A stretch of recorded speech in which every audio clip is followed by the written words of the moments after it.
يا رب العالمين صل على طه الأمين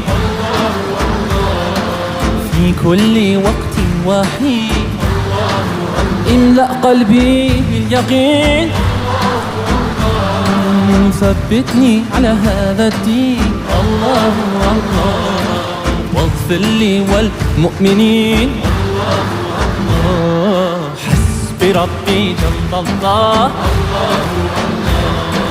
ما في قلبي غير الله نور محمد صلى الله لا إله إلا الله Allah. God bless you all. Thank you.